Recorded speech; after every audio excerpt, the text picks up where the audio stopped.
சீதையை காப்பாற்ற உயிரையே கொடுத்த அந்த பறவை கடைசியில என்ன ஆச்சு? என்னைக்காவது யோசித்து இருக்கீங்களா?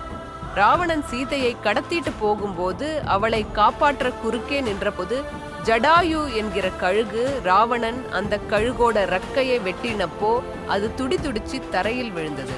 ரத்தம் சொட்ட சொட்ட ராமன் முகம் பார்க்காம உயிர் போக கூடாதுன்னு அந்த வழியிலேயேயும் அந்த பறவை காத்துக்கிட்டு இருந்துச்சு. அந்த இடம்தான் ஆந்திராவில் இருக்கிற லேபாக்ஷி. ராமன் அங்கு வந்து குற்றுயிராய் கிடந்த ஜடாயுயை பார்த்து கண்ணீர் விட்டு, லேபாக்ஷி அப்படின்னா எழுந்து வா பறவையே என்று கூப்பிட்டாராம்.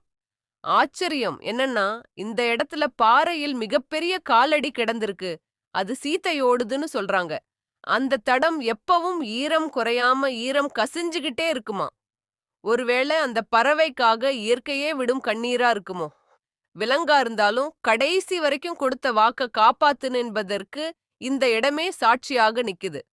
ராமனின் அருள் உங்களுக்கு கிடைக்க மறக்காம ஜெய் ஸ்ரீராம் என்று காமெண்ட் பண்ணுங்க. இது போன்ற கதைக்கு நம்ம பேஜ் மறக்காம சப்ஸ்கிரைப் பண்ணி வச்சுக்கோங்க.